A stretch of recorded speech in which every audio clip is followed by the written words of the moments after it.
কাপ্তাই হ্রদের পানি বৃদ্ধি পাওয়ায় বাঁধের ১৬টি জলকপাট ৬ ইঞ্চি করে খুলে দেওয়া হয়েছে।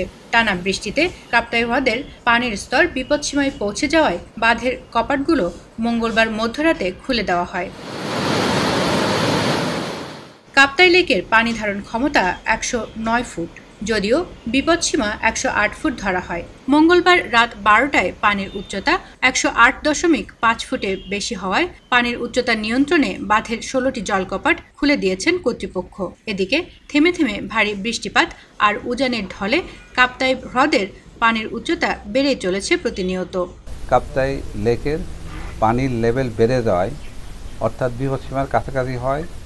গতকাল রাত ১২টা ৫ থেকে ১২টা ৪৫-৪৫-এর মধ্যে ১৬টি গেট ৬ ইঞ্চি খুলে দেওয়া হয় এবং ৬ ইঞ্চি খোলার জন্য ১৬টি গেটের মাধ্যমে ৯,০০০ কিউসেক পানি বের হচ্ছে আর কি।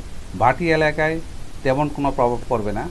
৩ ফিট পর্যন্ত বিগত অভিজ্ঞতার আলোকে যেটা জানি ৩ ফিট পর্যন্ত ভাটি এলাকায় এই স্প্রের মাধ্যমে যে পানি বের হচ্ছে তাতে তেমন কোনো প্রভাব ফেলে না। আমরা চেষ্টা থাকবে আমাদের স্পিলে গেট অপারেশন ৩ ফিট পর্যন্ত রাখার চেষ্টা করব যদি কোনো ধরনের সমস্যা না হয়। বাঁধের ভাটি অঞ্চলে বন্যা পরিস্থিতি নিয়ন্ত্রণে রাখতে সতর্ক অবস্থানে কর্তৃপক্ষ, বিশেষ করে চট্টগ্রামের কর্ণফুলী নদীর তীরবর্তী রাঙ্গুনিয়া ও রাউজানের আশেপাশের নিম্ন অঞ্চলগুলো বন্যা প্লাবিত হতে পারে বলে সতর্কও করা হয়েছে। সবাইকে বন্যা পরিস্থিতি মোকাবেলায় সার্বিক প্রস্তুতি নেওয়ার জন্য বিজ্ঞপ্তি দেওয়া হয়েছে বলে জানিয়েছে পিডিবি।